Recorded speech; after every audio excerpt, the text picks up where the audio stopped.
What's a common belief or behavior in society that you think people will look back on in 50 years and say, "How did we ever think that was okay?" Using your children to make monetized content. Child labor laws will eventually catch up, like in the entertainment biz. Child actors used to have almost no protection against long working hours, wage theft, or abuse at work. While it is not perfect now, it was way worse decades ago.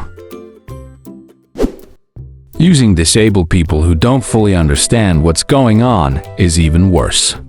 TikTok and Insta are full of pages showing off a Downs kid, etc. It always comes with some form of buy me a coffee type donation page.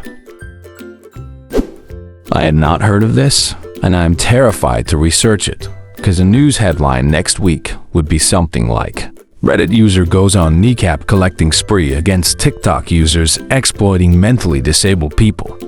Police say he drilled a hole in the kneecap before removing it to place on a necklace. Entering into crippling debt for an education. I see no one mentioning it, but also crippling debt just to save your life or a loved one's through the US medical system. TBF. This is really only in the US. Americans are probably the least free people out of all developed countries, unless you're earning lower six figures. Sadly, not just the US. For my 4-year university degree, I have approximately $30,000 odd of debt. Nah, in the UK, my student debt is over $80K. The only upside to student debt here is that you don't pay it back if you earn under a certain amount, about $28K, I think. And it doesn't really affect your credit score, and it gets written off after 30 years. At the moment, I pay about £250 a month towards my student debt, and incur about £300 interest a month. I really hope it will be less than 50 years, but everything women's health, procedures, pain management, etc. I'm UK, and it's starting to get better. News story the other day was about an oscopy, I think from cervix, and how the gynecology board are looking into updating regulations to make pain management options more clear and ensure they are offered, as around 30% of women suffer considerable pain in the procedure. That kind of thing. Colposcopy. They take a biopsy of your cervix with zero pain relief. I was told to cough when they cut out part of my cervix. Barbaric. I must have got lucky because I got a local anesthetic when I had mine. That needle hurt enough. I can't imagine how bad the actual procedure must be without pain relief. Working 40 hours a week just to live? Future generations are gonna be like, y'all really did that? Generations ago, it was common to work far more than 40 hours per week.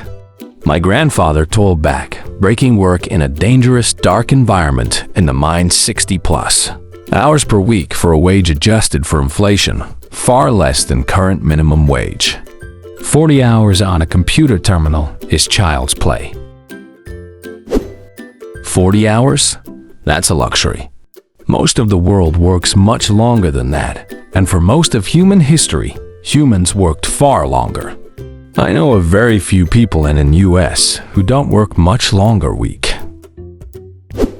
Making fun of people who use items until they break rather than replacing them constantly for something more fashionable.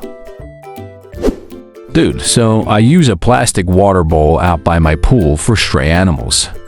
I posted on a pet forum asking for advice, sterilizing it because I kept getting algae in it. The number of people who responded was something like, I mean, it's a $5 bowl. Just throw it away and get a new one.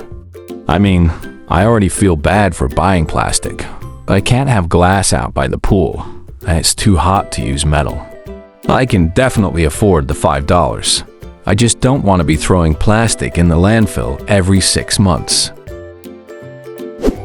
When adult children cut their parents out of their lives, most people blame the children, saying they're selfish, callous, unfeeling to abandon their parents. One day, people will realize that adult children still want relationships with their parents and why cut them out due to severe abuse. And because the parents refuse to admit to the abuse, much less change their behavior. So basically, 50 years from now, just as we currently applaud people for leaving their abusive spouse, we will later applaud people for leaving their abusive parents. Cutting off my dad and stepmom was the best thing I ever did. It was the first time I chose myself. It wasn't the last though. There is something so liberating about realizing that if you can live without your parent in your life, you can say F off to every other a-hole that thinks they can mistreat you.